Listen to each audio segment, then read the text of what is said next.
Welcome back to Reviewing the Financial Pyramid with me at Do Money Like It Makes Sense. We have gone through the first two, Financial Foundation and Managing Your Lifestyle. You can find those on my YouTube channel. Today we are going to be looking at setting your priorities.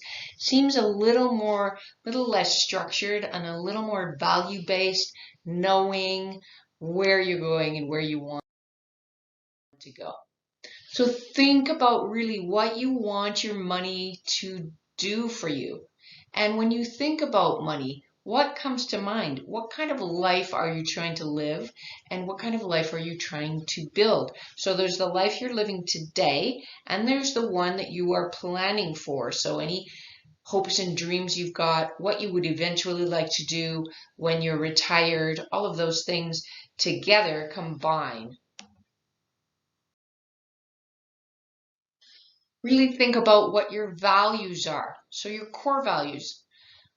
Understanding your values is going to help you set your goals and your priorities. So learning about how your values impact your money values is the next step. And it will really, again, move you along that road to setting up your financial goals and your financial priorities. And using a cash flow plan is going to help you manage those priorities more easily. Think about how money impacts your life. So the lifestyle you're living, is it the one that you want to be living? And are you building enough cash flow so that you can live the life that you want now and moving into the future? We know that money and challenges with money can put a lot of stress on relationships, marriages, and family units. It can also impact the career choices that you're making, can impact your friendships. How do you think that it's impacting your ability to have some fun? And is education a priority for you? So are you putting money aside for education? So when you think about how money is impacting you, think about the things you want to do with your money and start there. And think about then what are your priorities around those areas. So there are a few values you might hold around money. Money is good or bad. You may buy things to make yourself feel better. You might save all your money and never invest a penny because you want to feel secure. And you want to look good to everyone else, so that impacts how much money you are spending so that you can present yourself a certain way. These are only a few of the beliefs or money values that you might hold. So it's a good idea to take a look at those and say, okay, am I holding any of those? Or what other ones am I holding that could be impacting my relationship with money?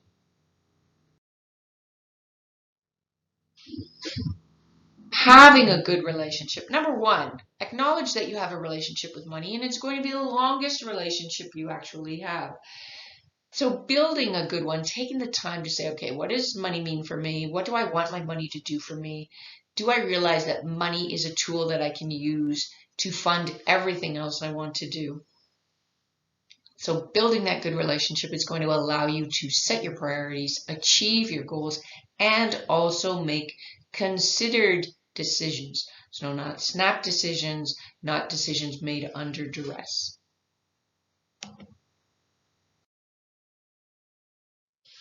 What are your priorities? So really, what are your priorities about money? Emergency savings? Having some insurance coverage in place? Having some vacation savings? What kind of lifestyle do you want to live now? Do you want to retire into a good retirement? What does that look like? And do you want to fund starting a business? So do you want to build up a bit of a buffer so that you can successfully start a business? Where are your priorities? There's no good or bad. I think there's some things that absolutely should be in people's plans for sure, emergency savings. And full disclosure, I am an insurance advisor. That's part of my role. So I believe that having good risk management coverage is a good part of anybody's financial plan. Again, going back to think about what you want your money to do for you. Are you going to use it to build any of these things? Are you going to save for a holiday instead of putting it on your credit card? Are you going to invest for retirement?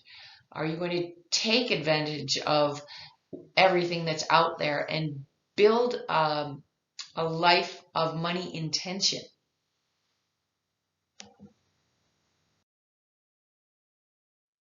Three key elements to financial success: knowing what your values are, planning, and what your priorities are.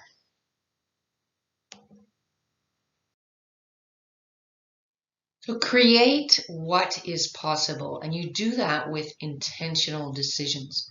It's never solely about how much money you are earning or you're bringing into your household. You can be broke whether you are living under the poverty line or whether you're bringing in $300,000 or $400,000 a year. It's really about what you are keeping, what you are spending, what you are keeping.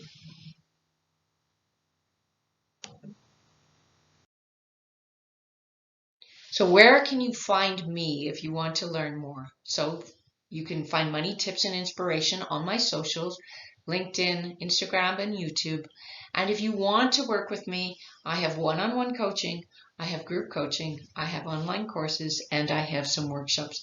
And you can find all of those at domoneylikeitmakessense.ca. If you've been following along any of these financial pyramid videos, then you'll know that I really think that if you go through the financial pyramid and step by step take a look at each, doesn't mean you have to implement each, but at least you've looked at it and said, okay, does this piece of this pyramid apply to me? There are some things that for sure they apply to everyone. Having a will makes sense. Having a general directive makes sense. Having a power of attorney, definitely having emergency savings. And then as you're going up that pyramid, you're going to say, okay, how do I address these? Where do they fit in? Then you can make a decision about how you're going to move forward. I appreciate your time today. As always, please join me. The next thing that we're going to be looking at is looking to the future. So what are the options for building for your future? We're going to review some of those, and then how to maximize and preserve your wealth. And that's right at the top of the pyramid, from bottom to top. Thanks very much. My name is Maura from Do Money Like It Makes Sense, and I appreciate your time.